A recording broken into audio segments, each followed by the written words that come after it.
Bonjour, bonjour, bonsoir ma famille, bonjour, bonsoir. Na pesi bino bambote mbote partout esika wapi obozwami na yo papa mama ndeko na ngai ya mwasi ya mobali oyo okozwa libaku ya kolandanga vraiment na pesi bino bambote na kombo na Yesu Masia. Oui voilà lelo lisusu toye lisusu comme d'habitude toye ko solola toye ko partager kaka ndenge ezalaka toyebi biso nyonso ko to tiaka toujours nzambe liboso donc le sambo liboso après sujet na biso nde tokoya ko développer yango après le sambo na biso. Éternel Dieu, Yahweh Topesio, merci. Merci, l'homme de Galilée. Merci, tendre Père. Osan Nabomoy, Osan Zambe Malam. Merci, Nabomoy, Papa, Maman, de Komo Simobali. Oyo Azuli Bakoya Kolandanga, Seigneur, Napesio, merci pour Nabomoy Naye. Éternel Dieu, te recommander moment Oyo Sena Loboko Nayo.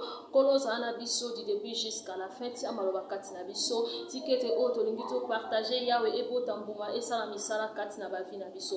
De chasser puissance, Seigneur, soit Yote Zalani sans effet. Tikete Nzambe na yo emimoni sape et régner puissamment kati na biso dans le nom puissant de Jésus-Christ de Nazareth. Amen.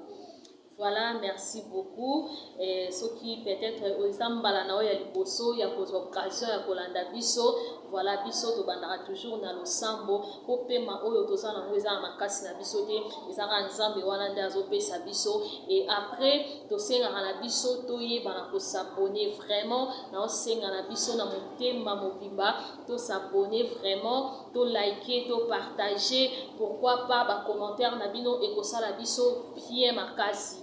Voilà nzambe azwa lokumu pona nyonso. Voilà toye lelo pona ko partager sujet na biso oyo ezo concerner lisusu ba couple. Tolobi awa na chaîne na biso toza libala pe bopeto ya mwasi. Donc tolobela libala tolobela bopeto lolenge nini oyo mwasi kaka teke mwasi mais na mobali pe voilà. Donc eza mwasi na mobali lolenge ya kozwa soin nzoto na bango et tozolobela pe oyo etali libala en tout cas mingi ba conseil na biso to pe ba sujet na biso toyaka nango eza mingi ya côté ya mariage parce que biso so toyebi ke libala eza institution divine eza institution divine eza oyo papa nzambe apesa donc ye moko instituteur nango nzambe donc eloko oyo ezalaka institution divine eloko wana ezalaka toujours sacré comme eloko wana ezalaka toujours sacré ezalaka pe toujours na bénédiction moko oyo e accompagnaka eloko wana. Na yango lelo toye kolobela sujet na biso ya lelo toye kolobela sujet ya ba couple lolenge nini ya kosala pona ko réussir couple na bino lolenge nini ya ko vivre na mariage oyo ezali heureux lolenge nini ya kosala ke équilibre ezala na kati ya couple na bino to pe na kati ya libala na bino. C'est très important. C'est vraiment très important parce que oyebi na kati na libala tant toloba libala to mona ha mwasi te to mona pe mobali te donc na kati ya libala to mona ha batu mibale o baza mwasi na mobali donc tozo mona batu mibale na kati na libala oyo basangani na eloko oyo eza institution divine. Alors esengeli na batu wana basala nini bazala bomoko esengeli na batu wana basala nini bayoka na malamu esengeli na batu wana basala nini bazala na conduite moko oyo ezali ya moko kati na bango mibale donc ça veut dire bazolanda nzela moko bango mibale. Alors pour la kosala que équilibre to pe réussite ya couple ezo dépendre na batu nyonso mibale wana o baza mwasi na mobali eza kaka mwasi te eza pe kaka mobali te donc eza batu mibale wana na yango ezo senga nini ezo senga il faut ko construire oyo ezali ba base de conduite na kati na couple. Donc cela veut dire mwasi na mobali bino mibale esengeli na bino kosala nini ko construire oyo ezali ba base ko installer donc installer oyo ezali ba base de conduite na kati ya couple na bino donc pour installer yango bovandisi yango oyo ezali base de conduite wana yango nde kosala ke couple na bino ezala na équilibre yango nde kosala ke couple na bino e réussir to pe vivre na mariage oyo ezali heureux. Toza batu toza na mai na makila peut-être œuvre nyonso oyo mutu asalaka na mai na makila ezalaka peut-être réussir à 100% te mais au moins omoni ke bino moko bozo sentir ke esika towuti esika toza na esika tozokende ya un changement équilibre moko ezali donc eza na babiloko tovandisi oyo ezali base de conduite na biso oyo ezosala ke tozala bomoko totambola bomoko. Alors na kati na babase de conduite wana tozomona nini? Tozomona communication eza na kati. Donc cela veut dire na kati na couple il faut koyeba ko se communiquer. Toza na partage eza na kati. Na kati na couple il faut ko partageaka.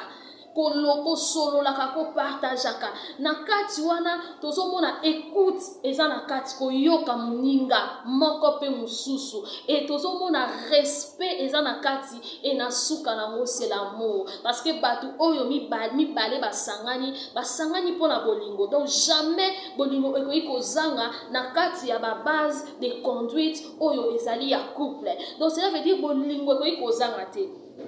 Tozomona tolobi ya liboso toza na communication. Donc cela veut dire na kati ya couple il faut que se communiquer. Na kati na couple il faut que sololaka. Il faut que yokanaka. Ya monde ko sala ke bo tambola nzela moko. Ya monde ko sala ke bo yeba na tope bo yokana malamu. Ya monde ko sala ke bo se comprendre et partage, c'est très important. Vous savez, Bible dit ça dans Éphésiens que l'homme est le chef de la maison comme Christ est le chef de l'église. Donc cela veut dire biso o toza église toza corps de Christ to se soumetaka na o ezali ba institution ya Christ na o ezali o ndenge ya zotambusa biso en fait o ezali ba directive na ye voilà o ezali ba directive na ye to tambola ka lolenge wana lolenge Christ azo conduire biso na corps de Christ. Maintenant Bible lobi na biso que l'homme est le chef de la maison. Donc cela veut dire mobali aza chef ya mwasi, mobali aza chef na kati na libala, mobali aza chef na kati na foyer. Mais tant que mobali aza chef, donc cela veut dire moi si na mobali tant basanganaka, bazo déclarer bango ke bakomi une seule chair, bakomi eloko moko, bakomi mutu moko. Sikoyo lokola bango bakomi mutu moko. Donc c'est que autorité o mobali aza nango en partie moi si pe aza na autorité wana. Donc moi si pe azui autorité wana pourquoi? Parce que ye asangani na mobali bakomi eloko moko. Yango wana na kati na partage, c'est pas na ngina lobanini. Donc cela veut dire na écoute plutôt. Cela veut dire que mobali pe il faut ayokaka pe mwasi na ye. Donc pour dire que na kati na libala mwasi pe azana un mot à dire. Mwasi pe azana moi autorité moko na kati na libala. Mwasi pe azana ba droit moko na kati na libala. Mais autorité wana eza likolo ya mobali te. Autorité wana eza likolo ya mobali te. Mobali aza toujours likolo. Mais moi si azo mériter autorité, aza pe na autorité wana tant que ye a commis une seule chair na mobali. Donc cela veut dire autorité wana ye pe aza na yango. Aza na yango donc yango wana ezo senga ke na kati na libala il faut partage na écoute. Tolobaka ke ba mama il faut koyoka mobali na yo mingi. Moi si alibala matoi na ezaka plus et pas mobali na ye ou bien na kati na ndaku na ye ke libanda. Donc de même ba papa pe esengeli ko yoka kape basi na bino. Po Nzambe azala zoba te. Nzambe ayeba le pourquoi atia mwasi pembeni ya mobali. Ye moko alobi ke il n'est pas bon que l'homme soit seul. Il n'est pas bon.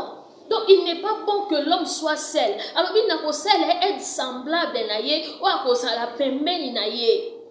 Donc cela veut dire que yango na tango mobali amonaka mwasi mobali alobi voici cette fois-ci l'os de mes os. Donc cela veut dire mukuwa ya mikuwa na yo autorité o eza kati na yo wana directement yo pe yepe mwasi pe azo bénéficier nango po boze loko moko bokomi eloko moko. Donc cela veut dire na kati ya écoute na partage na kati na libala o ezali ba base oyo couple sengeli installé pona ko réussir to pe pona ko tia équilibre na kati na libala na bango mwasi pe na parti wana. Donc cela veut dire ba papa pe il faut ko yoka ka er moko basi na bino. Mobali il faut oyoka ka mwasi na yo.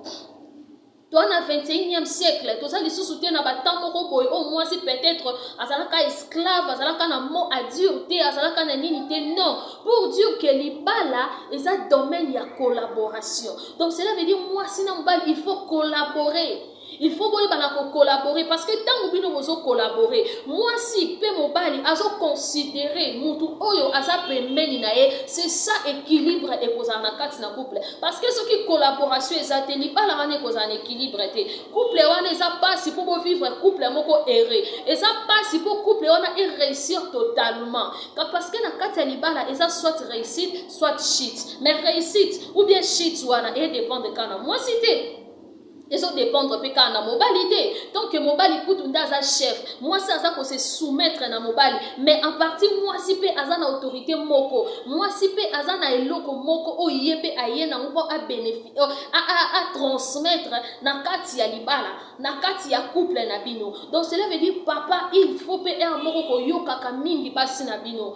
Nzambe tantôt alobelaka mingi basi. Nzambe de falobelaka mingi basi, il y a des choses qui se passer ou bien loko moko ezoya ezana basi usu nzamba sala bango même grâce wana ya komona même si ya koloba même ba parole de connaissance au mona obimisele loko moko boye papa place on a moni photo sala boye place on a moni photo sala boye te place on a moni photo ke na boye mais ezaka na mibali tellement bazaka na autorité wana autorité na bino papa to longoli yango te to ko ipe ko longola yango jamais parce que eza bongo etikala wana mais tango ozala mutu oyo oza pembeni na nzamba tie pene na yo il faut aussi kopesaka ye écoute na yo.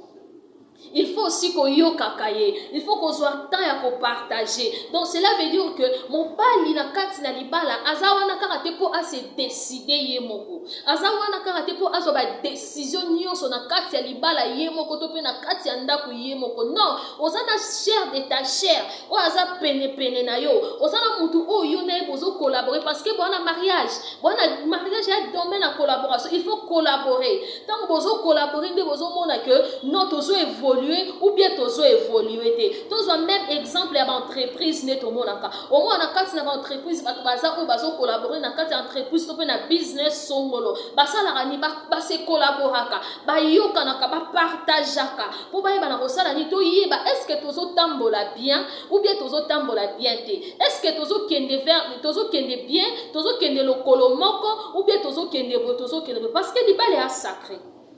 Mariage est sacré. Tant que vous avez un lien est sacré. Et c'est que vous marchez de pair, vous marchez boy, le lengue moko donc vous marchez nzela moko. Jamais na kati ya libala bateau baza na kati ya mariage, na eloko eza lien sacré, na eloko eza institution divine. Ba marcher oya sala boy donc mutaki para mama muninga te. Donc pour Dieu que ngana na oyo ka ete ou bien na koloba nete azaka moi 6 fois vanda wana a s'occuper na ndaku na ménage, azo soya ndaku ya bana. Non, moi si Azawana peut pas apporter quelque chose na vie à mobile. Moi si Azawana peut pas apporter quelque chose na vie à couple naie. Donc cela veut dire il faut partager ça. Il faut collaboration et ça. Il faut écoute et ça. Il faut respect et ça. Parce que mutu o yo zana pe mentan yo zo zwata ko partager na ozo yo kaye. Ozo sala pe o nenge bozo solo la. Et ça peut signe à respect et à considération. Moi si a se sentaka considérer tanga yebi ke mobile nanga yo kahanga. Mobali se sentara considéré tant yebi que moi si nanga yo kanga. Donc cela veut dire son alobi ne likambo yo aoyeba ke za bongo aosala yango pe aoyo kanga. Et ensemble, toujours construire foyer na biso, ensemble toujours marcher vers réussite ya couple na biso, toujours sentir que na kati ya couple équilibre ezali na kati na couple. Donc cela veut dire que na kati ya libala nanga heureux. Nasa heureux parce que mon bali ayo kanga, moi si ayo kanga, donc toujours marcher bongo, toujours collaborer pour na kokende vers réussite ya kati na couple na biso. Libala moi si na mon bali na kati ya libala baza ba diversaire te. Moi si na mon bali ba koki kozala jamais ba diversaire na kati ya couple, baza ba diversaire te. Po baza bato baza lié na lien sacré. Basa batu o baza lié na lien sacré. Alors wana na olobela batu oyo baza na kati ya libala o to bengi mariage ou bien marié légalement. To olobela batu ya yaka to vanda te. Donc ce ko yebi ke yo za na kati ya yaka to vanda donc za na kati ya fornication. Il faut juste koluka pour arranger des choses pour bénéficier pe na bénédiction o ezalaka na kati na mariage parce que libala ezaka toujours na bénédiction moko e accompagner ka yango. Pour eza institution divine ye moko instituteur nango ayebi ke tangu batu bayo bakokisaka oyo eza mokano na ye basalaka oyo eza volonté na ye pour se soumettre na oyo ezali institution na ye eza toujours na bénédiction moko et accompagner un mariage. Donc cela veut dire tozo lobela babalani o babalani légalement. Alors, tant que vous avez vivre dans la fornication, il faut juste arranger des choses pour bénéficier de bénédiction et accompagner un mariage.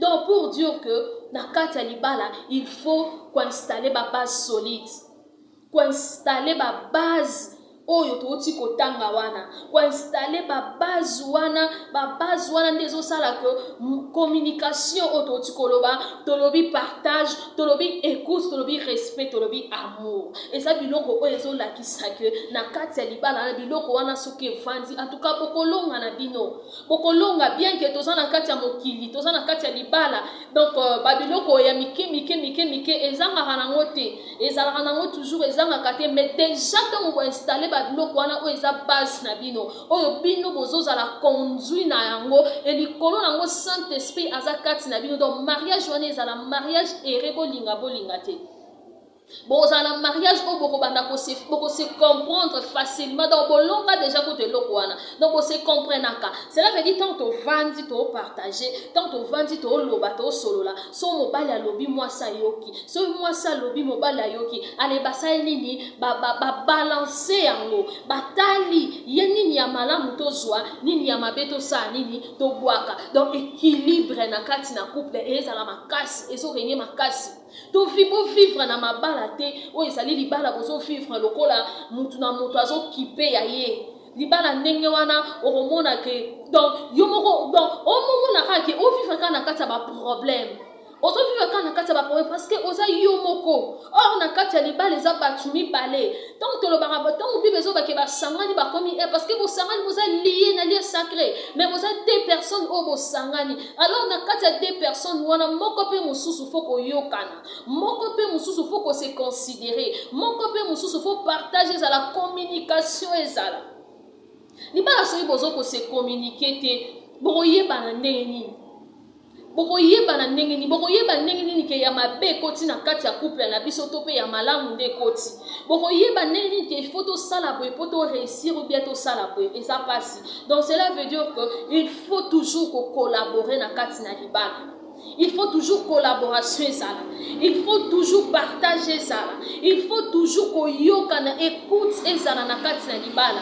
Même ba maman eza na basi mosusu aza na kati ya libala ayoka mobali nete donc ye préféraka ayoka ta mosusu oyo ayokaki na réseaux sociaux yango nda osala ayoka ta mosusu azalaka na copine na ye moko conseillère na ye alobi na ye ya tokoyi te eza na baconseil mosusu mpe tozwaka ta mosusu mpo bacopine mpo bandeko ozwi mpo balancer yango nano mais en tant que mwasi ya libala il faut toujours koyaka nango toujours vers mobali na yo mpona kopartage yango tolobi partage na communication mpona kopartage koyeba vraiment que est-ce que eloko eza ya malamu toyeba na kosalela yango koadopte yango na kati ya couple na biso ou pas to adopter yango na kati na couple na biso ou pas donc cela veut dire que na kati na libala réussite na bino to pe façon na bino lolenge ya bino ko vivre erré ezaka na propre main ya bino ezaka na maboko na bino ezaka ndeke faut botia makambo nyonso en place faut kolongola immaturité na kati ya libala faut kolongola ngo faut kolongola immaturité faut kolongola ki mwana ki fils à maman ou bien ki fille à papa non tant mutu abali akomi déjà mature akomi déjà responsable maman ou papa donc cela veut dire que il faut qu'on vende sa cerveau na yo esika moko qu'on vende sa pensée na yo qu'on vende sa oyo yo enfin que oyo bana ko apporter quelque chose de précieux oyo ezali kati pona tina ya couple na yo ya libala na yo mato ya mwasi ezala toujours pas mobali na ye ya mobali ezala toujours pas mwasi na ye donc yango wana nde babengi couple heureux yango wana nde babengi mariage oyo eza na équilibre oyo ezokende vers réussite na yango oyo ezokende vers réussite na yango mpona kolonga mpe kose battre na likolo ya babiloko mosusu donc bacouple